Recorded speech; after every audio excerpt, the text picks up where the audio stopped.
해볼 만하다. 아마 이 수치 때문에 그런 걸까요? 윤석열 대통령의 지지율, 국정 지지도가 굉장히 많이 떨어졌던 여론조사가 있었죠, 최근까지는요. 그런데 반대로 이게 탄핵이 된 이후에 올라갔다. 이런 여론조사 결과가 나왔습니다. 자, 김 전 의원 보시기에는 30.4%. 저 숫자 어떻게 보세요? 저게 이제 일반 물론 뭐 어떤 그 여론조사 방법론에 입각한 조사이겠죠. 그런데 이제 얼마나 모집단이 되느냐, 어떤 데이터를 쓰느냐에 따라서 사실은 그 오퍼레이션 데피니션 쪽 조작 정의가 될 수 있는데 뭐 수치적으로 저렇게 나왔기 때문에 뭐 그것을 인정할 수 있다 하더라도 그동안에 대통령께서 여러 가지 좋은 일들을 해왔고 뭐 2년 반, 3년에 걸쳐서 할 동안에 저런 30%를 지지를 받기도 어려운데 실제적으로 이와 같은 초비상 상태를 만들어 놓고 30%를 받아서 대통령 인기가 올라갔다 이렇게 우리가 이해하기는 굉장히 어렵지 않겠냐. 다만 대통령의 그 발언에 대한 인정, 지지 세력이 있다. 뭐 부정선거를 했다라고 생각한다든지 선관위 문제가 있다라고 생각한다든지 대통령의 말씀이 뭐 여러 가지 어떤 내가 동감할 수 있는 부분에 있다라고 하는 좀 더 극우적인 지지층들이 결집해서 저런 데이터를 만들 수도 있다. 그러나 저걸 보편화 일반화해서 뭐 얘기한다는 것도 혹은 뭐 방송에서 얘기하는 게 적절할지 모르겠습니다만은 뭐 한두 달만 견디면 대통령의 운이 다시 뭐 되살아난다더라 이런 얘기들은 상당히 그 일반 국민들의 여론을 좀 호도하는 난 그런 측면이 없잖아 있다라고 보여집니다. 예, 김은식 실장님, 이게 보니까 전체 응답률이요 3.7%입니다. 보통 이제 10% 두 자릿수는 돼야지 어떤 대표성이 있다라고들 많이 얘기하는데 저 숫자가 저 34%에 미치는 영향이 있었을까요? 그렇습니다. 그러니까 사실은 탄핵 가결 이후에 대통령에 대한 매주 해왔던 각종 여론조사에서 대통령 지지율은 다 뺐어요. 예. 왜냐하면 이제 일단 직무정지가 된 상태이기 때문에 예. 일을 못 하잖아요.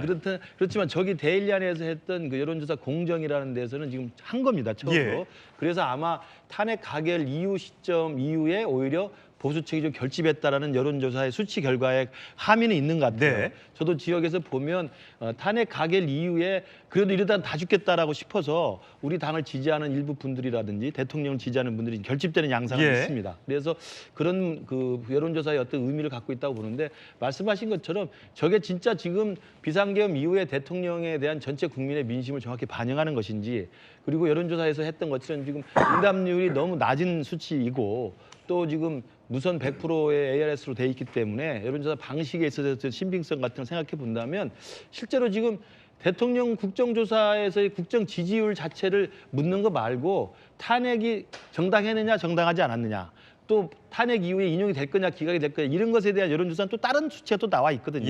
그런 것들을 좀 우리가 골고루 균형적으로 봐야 될 필요가 있다고 생각이 들고 중요한 건 대통령께서 저런 여론조사를 보고 해볼 만하다. 그러면 내가 부정선거를 믿는 우리 일부 지지층과 함께 끝까지 싸우겠다라는 그런 식의 마음가짐을 가지고 계속 한다고 한다면 저는 좋습니다. 그렇게 생각해서 가는 것도 좋은데 그러면 헌법재판소 심리나 내란 혐의에 대한 각종 수사에 대해서 당당하게 임해주길 바라고 결과에 대해서 저는 끝까지 승부하는 자세가 필요하다고 생각해요. 그게 법치에 의해서 법으로 선출된 대통령이 저는 마지막 책무라고 생각을 합니다. 아마 저 여론조사 30%의 저 숫자를 나타내는 국민들 중에서는 대통령실로 또는 관저로 이 화환을 보내는 분들이 많을 겁니다. 이 대통령실과 헌법재판소 앞에 쭉 늘어선 화환들 관련된 저희가 발언 정리했습니다. 지금 용산에 2개나 꽃을 보냈고 동부구치소도 하나 보냈고 그러는데 헌재도 보냈고 다 자발적으로 하는 거예요. 어제 최대 장관 같은데 좋아요 좋아. 다 이런 거죠 좋아. 그래서까지 3만 원. 서재현 부회장. 꽃이 엄청 많이 갔습니다. 옛날에 보통 이제 하긴 과거 윤석열 대통령이 검찰총장 시절에 윤 대통령을 응원한다는 그런 사실 꽃들도 많아요. 저 보세요, 화면에. 와, 거의 인도의 절반을 점령했을 정도입니다. 저거를 보고 저렇게 많은 국민들이 나를 지지하는구나, 탄핵에 반대하라구나 이렇게 생각하고 있는 것 같아요. 그렇게 생각할 수도 있는 것이죠. 그러니 이제 그 대통령께서는 국민과 함께 싸우겠다고 하는데 실질적으로는 국민에게 싸움을 걸고 계시는 형태인데 저렇게 화환을 보내고 하는 것은 뭐 개인의 자유이기도 하고 예. 의원의 어떤 목소리 차원에서는 권장할 만은 하지만 사실 이게 비상계엄이지 않습니까? 비상계엄을 찬성한다고 읽힐 수도 있는 대목이거든요. 그래서 저는 뭐 현수막 정치 저렇게 뭐 화환 정치 할 수는 있는데 그 국민들께서 또 갈라치게 할 수도 있지만 가장 중요한 것은 지금 대통령께서 비상계엄을 했는데 본인이 그걸 정당하다고 계속 주장하고 있는 이 시국에 저렇게 화환을 하게 되면 대통령이 또 다른 또 가상세계에 또 빠질 수 있다. 제2의 부정선거론처럼 아 나는 대한민국 국민이 5천만이 아니고 한 1,000명인 것 같다. 저렇게 환상 속에 살면 이게 내란 진행형이 아니고 또 다른 내란을 할 수 있기 때문에 저런 것은 저는 자제해야 된다고 봅니다. 예. 혹시 김용태 의원 지역구 사무실에는 혹시 저렇게 화환이 오거나 응원 화환이 오거나 아니면 좀 비판을 담은 그런 화환이 오기도 합니까? 두 개 다 와 있어요. 두 개 다 와 있습니까? 두 개 다 와 있어서 한쪽에는 조화가 있고 한쪽에는 축하 화환이 화환이 있는데 있고요. 근데 참 죄송스러운 게 이제 뭐 대통령실이나 아니면 뭐 헌법재판소 앞에는 주변에 이렇게 쭉 담벼락이 있지만 대부분의 국회의원들의 지역구 사무실에는 다 상점이거든요. 대부분이 아, 상가여서 예. 이 조화나 화환이 그 지역구 사무실에 있는 상가에 이런 영향을 미치는 것 같아서 가게 영업에 지장을 준다. 가뜩이나 자영업자분들 지금 경제 그렇죠. 위기로 어려운데 이러한 것들이 자칫 또 이러한 피해를 주고 있는 것 같아 그 부분에 있어서는 굉장히 죄송하게 생각하고 있습니다. 예.